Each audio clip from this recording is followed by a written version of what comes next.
आप सभी को 15 अगस्त की बहुत बहुत हार्दिक शुभकामनाएं, अभिनंदन। 78वां हम सभी देशवासी स्वतंत्रता दिवस मना रहे हैं। कुछ एक गीत में कहा गया है कि साबरमती के संत तूने कम कर दिया कमाल, बिना ढाल बिना तलवार मिली आज़ादी। इस प्रकार की अपने को जो बातें अपने युवाओं में घर कर रही है या की गई, उससे अपने इतिहास को दबाने जैसा, और अपने लाखों करोड़ों युवाओं ने, करोड़ों भारतीयों ने, करोड़ों सनातनियों ने जो शहीद हुए, त्याग अपने प्राणों की आहुति दी, उनका घोर अपमान है। और उनको किसी भी रूप में भूलने के लिए ये कहा गया है, क्योंकि 1200 साल, 1000 साल मुगलों का राज और 200 साल गोरों का राज रहा। और गोरों की एक पॉलिसी थी कि जहां वो राज करते थे और जब भी राज का जो सौंपते थे, सत्ता का हस्तांतरण करते थे, तब वो उस देश का बंटवारा करते थे। और हम स्वतंत्रता दिवस मना रहे हैं। ऐसे तो हमारा भारत तो वही था, हमारे से जो टुकड़े हुए, हमारी भुजाएं भारत माँ की काटी गई, तो उसका हम युद्ध के रूप में मना रहे हैं। ये बहुत बड़ी विडंबना है, क्योंकि जिस प्रकार एक माँ बच्चे को जन्म देती है और उसी समय माँ की मृत्यु हो जाती है, तो क्या अपन उस बच्चे के जन्मदिन का उत्साह मनाएंगे? क्योंकि उस समय की जो पीड़ादायक होती है, क्योंकि उस माँ का जो त्याग होता है, माँ ने प्राण की आहुति दे के बच्चे को जन्म है।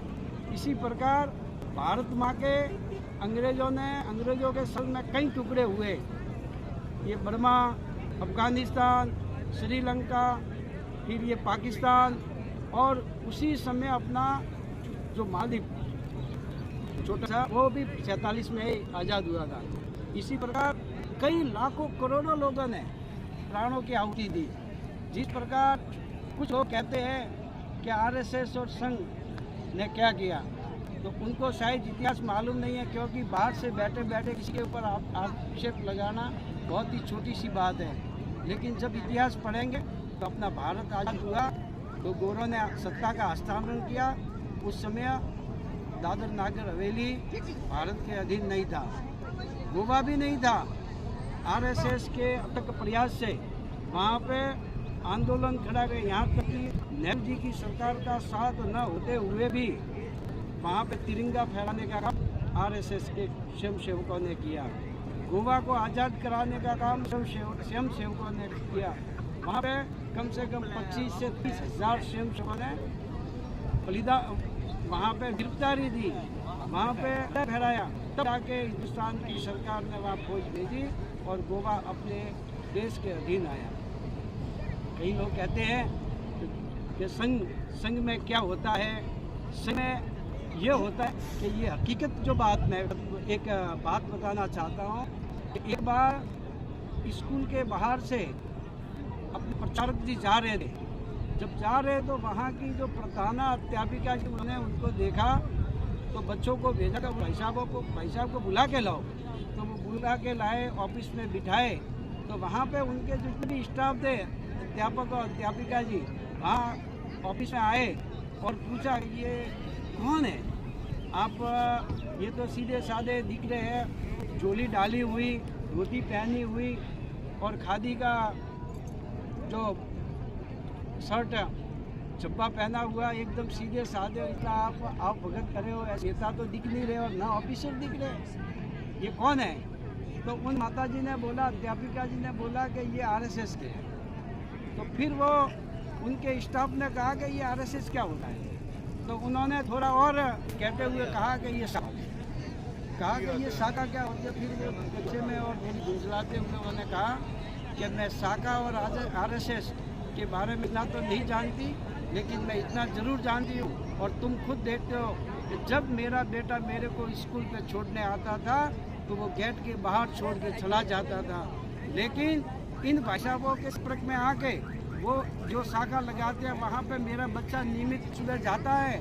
और अभी मेरा बच्चा गेट तक तो नहीं छोड़ता, वो सीधा ऑफिस में आया है, मेरे को कुर्सी में बिठा के मेरे शरण स्पर्श करके आशीर्वाद लेके जाता है। ये है आरएसएस। तुम खुद देख रही हो, तुम खुद देखते हो। तो अध्यापिका जी कहा कि एक बार अगर शाखा में कोई मनुष्य चला जाए तो वो देवत्व बन के आता है, और अगर कोई जानवर आरएसएस में चला जाता है तो वो मनुष्य बन के बाहर आ जाता है। इसी तरह 14 अगस्त को लाखों लोगों ने पलायन किया, पाकिस्तान से भारत में आए। तो वो कैसे आए? कई ट्रेनों में लाशें भर के मुल्लों ने भेजी थी पाकिस्तान से यहाँ पे भेजी थी, फिर उसका प्रतिकार किया तब जाके। लेकिन वहाँ पूरा सत्ता का हस्तांतरण पूरे लोगों का आवाज हो रहा था, तब गांधी जी ने रोक दिया था कि भाई नहीं, तुम यहाँ पे रहो और वहाँ वाले वहीं रहो। इसीलिए अपने जितने सनातनी हैं वो आज जितने भी जो दुख देख रहे हैं वो इनका प्रताप गांधी जी है। गांधी जी ने कई अच्छे कार्य किए, लेकिन वो भगवान थे नहीं। उन्होंने भी कई ऐसे भी कार्य किए, उन पर हम सब उनके निर्णय पर प्रश्नवाचक लगाते हैं, क्योंकि वो निर्णय अपने हक में नहीं हुआ। जब देश का बंटवारा धर्म के आधार पर हुआ था तो ये धर्म निरपेक्ष काहे का हुआ। आज कई प्रकार की ऐसी अपनी, आज बांग्लादेश की स्थिति देख लो, पाकिस्तान की स्थिति, और खुद अपने हिंदुस्तान में भारत में देख लो क्या स्थिति हो रही है। दिन प्रतिदिन दंगे प्रसाद हो रहे हैं, आपसी जो मन मुटाव है, आपसी भेदभाव है, वो बढ़ता ही जा रहा है। इसमें भी एक राजनीतिक कारण, राजनीतिक षड्यंत्र चल रहा है। जो पहले भाई के हिसाब से रह रहे थे, वो भी आज उनमें भी द्वेष भावना, पड़ोसी का दुश्मन हो गया है। इसीलिए सभी से एक ही निवेदन है, सभी एकजुट बन के रहो, तभी अपना और सनातन की रक्षा हो सकता है। क्योंकि जिस देश में अगर कोई देश के वासी इतिहास को भूल जाते हैं तो वो खुद इतिहास बन जाते हैं।